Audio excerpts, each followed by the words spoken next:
Mic check, mic check. 1, 2, 1, 2. Can y'all hear me? Yo, man, a lot of brothers out there making the truth. Get the gag, till the third wall pops it, till the third wall pops it, get the gag, till the 10th wall pops it, till the 10th wall pops it, get the gag, till the 12th wall pops it, till the 12th wall pops it, get the gag, till the 13th pops it, till the 13th pops it, get the gag. Hey there, cool cats and kittens. Look, I know it's been a while since I made a video. I wanted to make a national championship experience video back in January, but unfortunately I had the flu. And then once I recovered, Kobe Bryant passed away and 2020 unfolded in a way I never thought possible. So now that I have time, definitely want to share my experience with all of you at one of the greatest nights of my life. These are the moments I dreamed about as a little girl growing up in Houston. I've talked extensively about how I grew up an LSU fan, and even though I went to another school, the purple and gold still run through my veins, very much so. This season was unlike any other, and to be able to not only go to 1 but 4 games with my mom, it's still incredible to think about the trips that we took, the hype videos that LSU was able to make with the football staff, and just as an editor, watching those were breathtaking. Those were remarkable. The Burrow video senior night, the fact that he won the Heisman Trophy. Like, do y'all know the last time LSU had a Heisman winner? My grandparents had just gotten married. The fact that LSU was once again able to win in New Orleans, because they've never competed for a national championship in any other city. And I don't know if it's just because stars aligned or what, but the fact that they were able to do it once again for the 3rd time in my lifetime, and the way that they did it, I never thought, coming off 2003 and 2007, how everybody joked about LSU having the 2 worst BCS championship runs in history, particularly with 07 with the 2-loss team that won. Look, I still like Matt Flynn, okay? Coming off that and coming off Alabama in 2011, how I was boo-hoo crying and still went to track practice in a full purple and gold jumpsuit the next day. To go from all of that to one of the best teams all time. I mean, this is what sports is about. These are the stories that you just can't make up. And I'm really excited to share with you all my experience at the national championship. I've explained it before, but LSU is a family affair for me. My mom graduated from there, my uncle, a lot of my cousins, and my mom wasn't the only one that joined in with me on this family affair this season. It was also my cousin Whitney. She went to just about every LSU game this season. I saw her at the Texas game. I saw her at the SEC Championship, the Peach Bowl, the Natty, all of it. And, I thought I was a diehard Tiger fan. Man, I think Whitney knows every single stat of all 125 seasons of LSU football. We like to joke and call her the Patriot State of LSU because she used to have a prayer before every game, and she would post it on social media. In fact, the day before the national championship, she actually went to St. Louis Cathedral, which gave us the idea to do it the next day and go to mass and light candles and stuff. So if that's one thing that people can't come in between, it's Whitney Bro and LSU football. And that's on period. Right now, Whitney's going through stage 3 breast cancer. And right now she can use a lot of thoughts and prayers. And I figured that I could reach out to all the Tiger fans around the world because it is a family. And I know from personal experience from the 20 years I've been a Tiger fan that it is a family. So I figured I could reach out to all y'all to just keep her in your thoughts and prayers. And if you want to send her well wishes on social media, please use the hashtag #WhitFightsLikeATiger.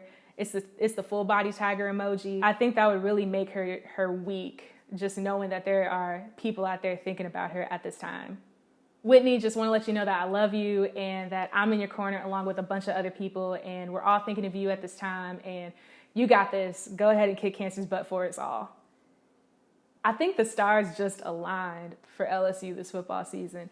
I wore my purple shirt, my lucky shirt, just before every game. If not the night before, definitely the day of. It's the same shirt I wore in my LSU UT video, so I don't know if that's the night that it became lucky or what, but hey, no complaints here. What's also funny is every game that I went to with my mom last season, we always sat behind the opposing end zone. I don't know how we lucked out on that, but it happened. All the Louisiana schools won their bowl games, so it was only right that LSU not only win the Peach Bowl, but the national championship. They beat the old Big 12 trifecta in Texas, Texas A&M, and Oklahoma all in one season. I mean, like I said, everything was aligning. The Trevor Lawrence, Deshaun Watson tether, which, you know, as the Chiefs were coming back on the Texans, I definitely thought that there was a tether. I was like, oh man, if the Texans lose today, hopefully Clemson can lose tomorrow.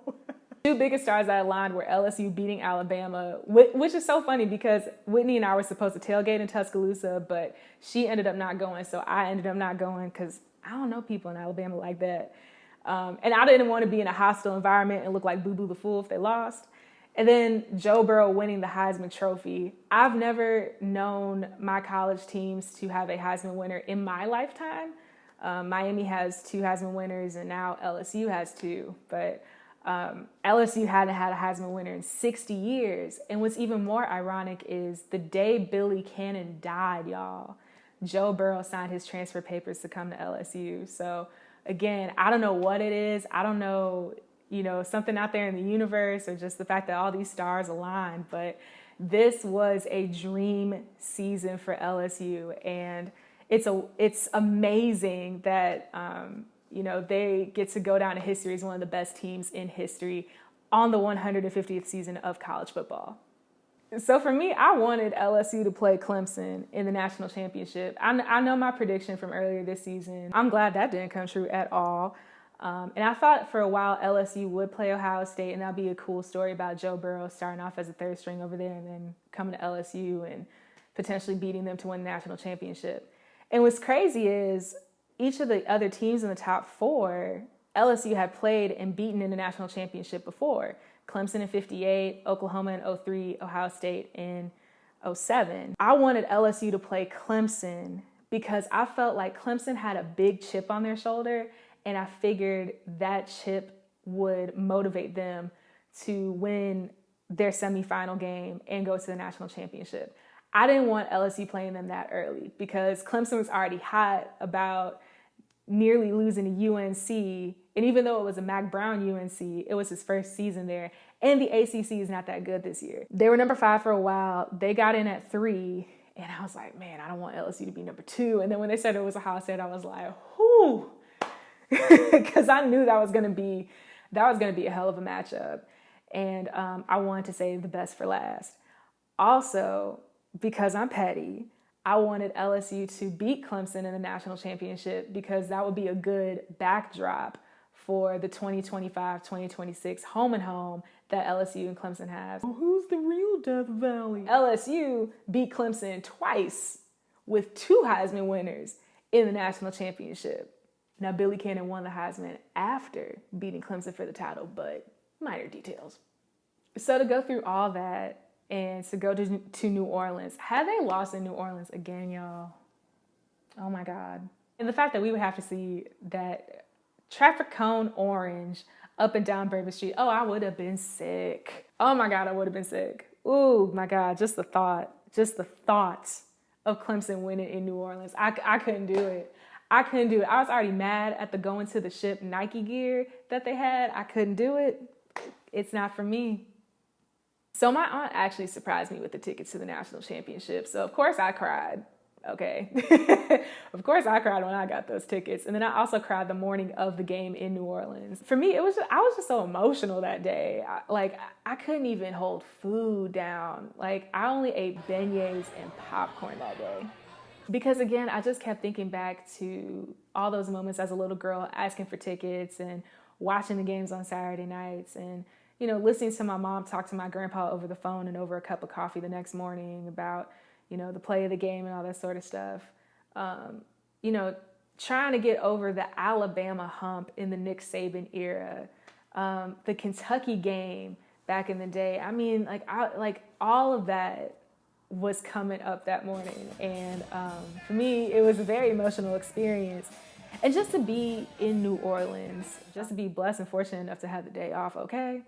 It was a fun weekend in New Orleans because it's a home game. So of course the entire state is gonna be in New Orleans. And it was just purple and gold everywhere. They had the Tiger alumni band play Neck through the streets of the French Quarter. We had a party at Arno's.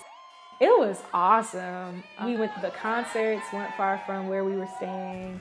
So we got to check those out, and just all the different shows leading up to the national championship, just lining up and down the Riverwalk. It was incredible. Like, I've been to New Orleans plenty of times, obviously, but it's really cool to be in an atmosphere where not only is it a fun city to host a national championship, but your team is in it too. So we knew the president and the first lady were going to be at the game. So they told us to get to the Superdome premises by 4 p.m. so that way we could get inside on time. So we got there at around 4, and Paul Feinbaum had a show, College Game Day had a show, and it was just people everywhere. It was, ironically enough, also my first time in the Superdome. All the years I've been a Saints fan, I've only seen the Saints when they played the Texans in the preseason. So actually being in the home of the Saints was an awesome experience. The only thing though, I did not realize that the Superdome was that outdated, but different story for a different day. The line to get in, first of all, it wasn't even a line, it was a mob of people. I haven't been in something that bad since the On the Run tour back in 2014. It took us an hour and 20 minutes to get through security because of Secret Service. They were checking people one by one. They were going through all the clear plastic bags. They were patting people down. I think one person got past security somehow. He like moved a trash can and made a run for it. I don't know if they ever found him, but it was a hot mess on multiple levels. My mom didn't realize that she bought tickets on the Clemson end zone instead of the LSU end zone. So when she got there, she was like, oh, hell. We sitting with all the Clemson people. I thought this would be the first time we would sit with the LSU people all season.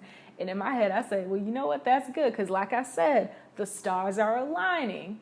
Still, it was an awesome pregame. They played this national championship, prestigious music. Like, this was halftime at the Super Bowl with SpongeBob SquarePants and friends. They had both bands play for us. I didn't know what to expect just because my nerves were so bad that day, but it was cool. And the LSU fans were loud. Like I just remember they took up like the left-hand side and the opposite end zone. I felt like they took up like 70% of the Superdome, and just like the roar of the crowd and like the LSU chant whenever the band would play the first down song, and everyone's like, go Tigers! Go Tigers! LSU! It was awesome. Ooh, man. I'm about to get chills just thinking about it. But let me tell y'all something. This game was long as hell. I don't know if y'all got that feeling watching it back in January, but being there and then being nervous on top of that, oh, Jesus. I knew it wasn't going to be the Peach Bowl with Oklahoma. Shoot, I knew it wasn't going to be the Peach Bowl back in 2012. But Clemson really surprised me with their defense. I knew that Clemson was a championship caliber school, but when you're in a conference that's top heavy and you're the one that's making it top heavy, it's very hard to gauge how good Clemson is. But that defense came out swinging, y'all. There was an ineligible receiver downfield for LSU when Joe Burrow connected with Thaddeus Moss.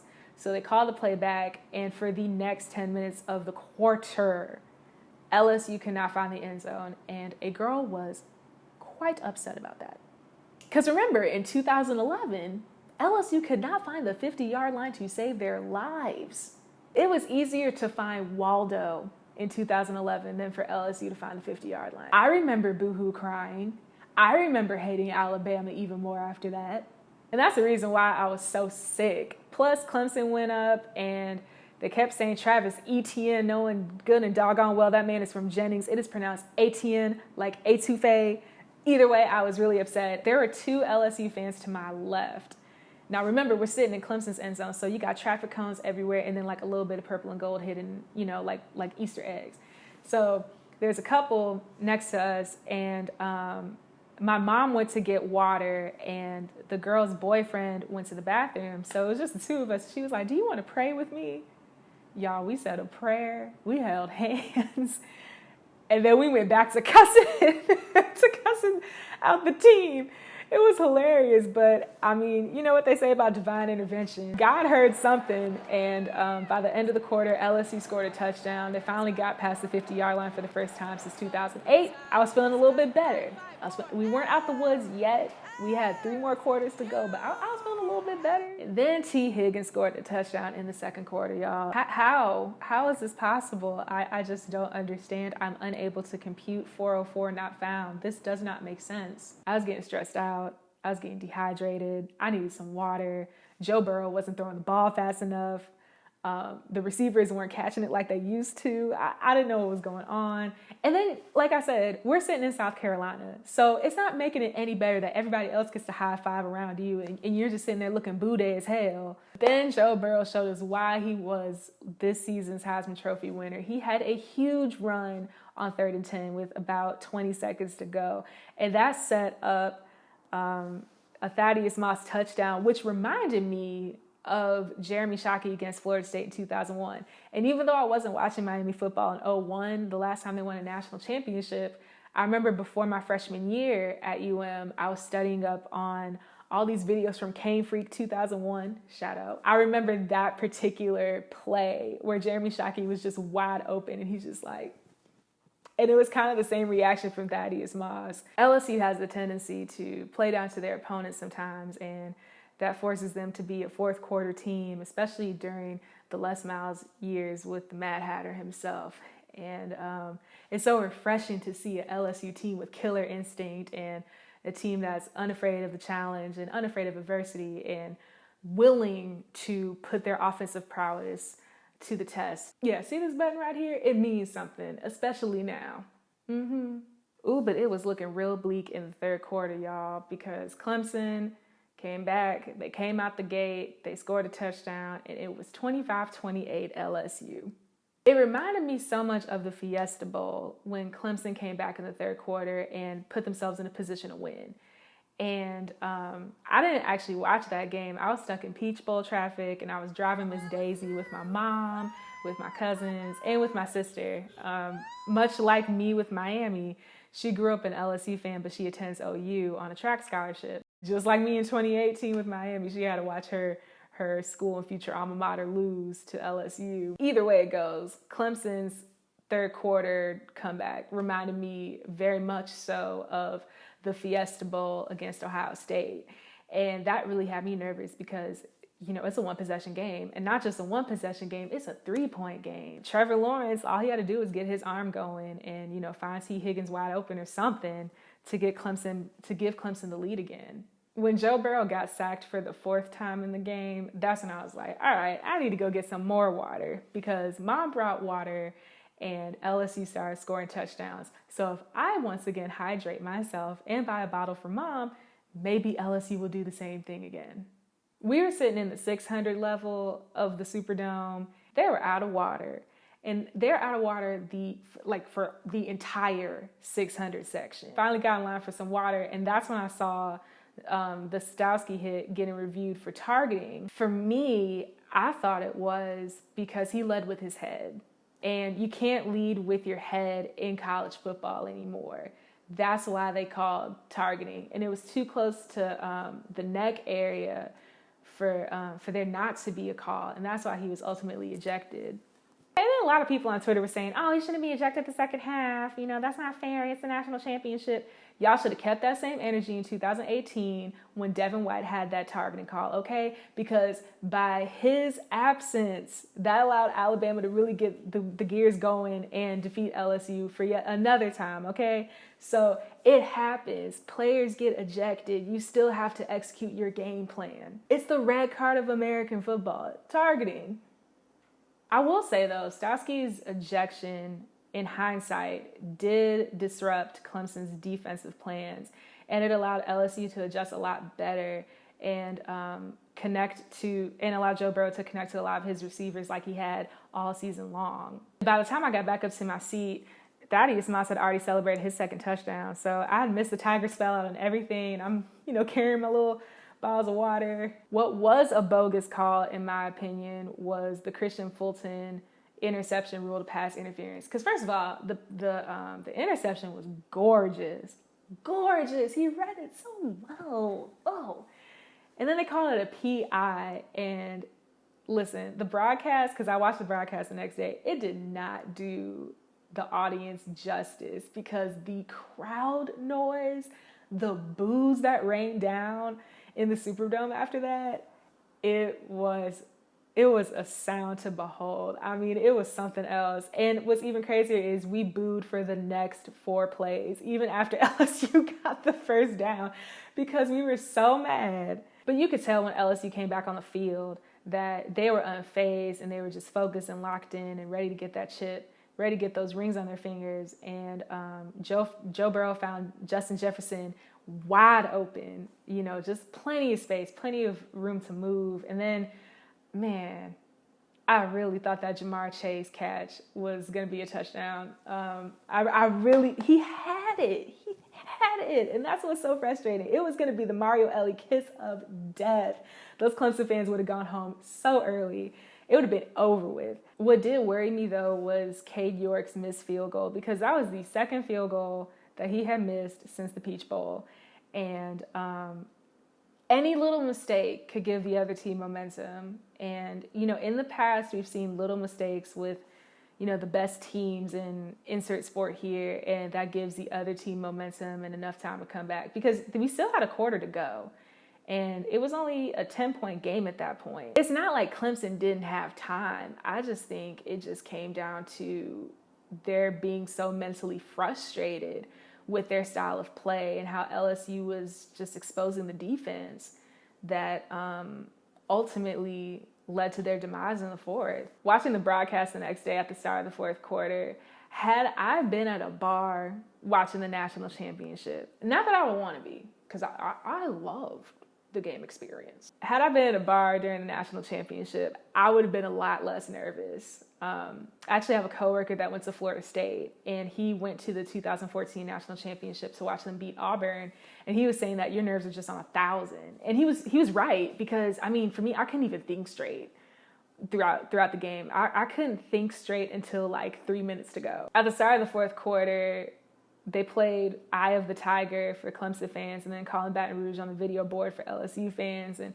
everybody was singing along. And then right out the gate, LSU scored a touchdown. Joe Burrow found Terrace Marshall Jr., and that ended up being the last touchdown of the game, and there were still 12 minutes to go. At that point, we were all tearing the roof off in the Superdome. I mean, it was so exciting at that moment. And the Golden Band from Tigerland, you know, right before kickoff, they started playing It's Saturday Night by Panic at the Disco, but everyone thought they were playing next, so we all started chanting.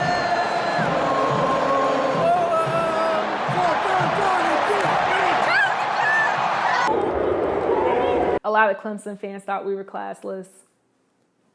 Oh well. You could tell, like, Clemson was out of sorts in the fourth quarter. Trevor Lawrence was throwing these high balls to Ross, and I felt like had there been another DB in the backfield, there would have been more picks. I will say this, though. Clemson got an offensive PI call on what would have been a touchdown, and I didn't think it was offensive. LSU had missed that field goal near the end of the third, and if you couple that with a Clemson touchdown, man, they're right back in it. You know, they are right back in it. And while we're celebrating, you know, Clemson's just feeding off it as fuel to the fire, just motivation. It would have been a very different fourth quarter had that touchdown counted. What's hilarious is with 4 minutes and 26 seconds left in the game, I could see on the LSU sideline that they were wheeling out boxes, and obviously those had the shirts and the caps in them. And I was like, man, there's like still 5 minutes left in the game. You know, I get that it's not the 2013 finals, and, you know, we're not putting out the ropes prematurely, but still, like, it's still, you know, anything can happen. Anything bizarre can happen. It's sports after all. I just remember Trevor Lawrence was running, and then Grant Delpit, Fort Bend Express, Houston, Texas, you know, comes out of nowhere and just pops the ball out. And then Derek Stingley Jr., who I believe is going to be the next great DB to come out of LSU. I can't wait for him to wear number 7 before he leaves for the draft or before he graduates. But he came up with the fumble recovery, and game over. I mean, that was it. Golly, we were hugging, we were high-fiving. Clemson fans started to leave. It was fantastic. At that point, LSU started running out the clock, and that's when I started tearing up. I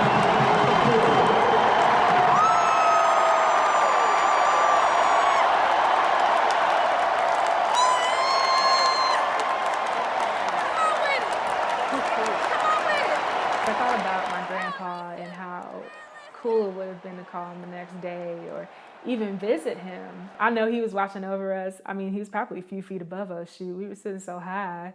It was surreal, just, soaking in that moment, just the final moments of climbing to the top and having one paw in the national championship. That was awesome.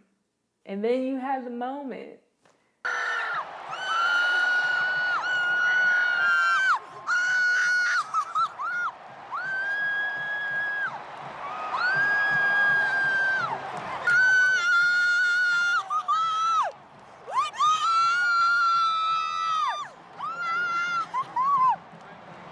Fireworks going off, you had like confetti everywhere, you had people screaming, you had people hugging. Louisiana! I will say this, the Clemson fans were so gracious, y'all.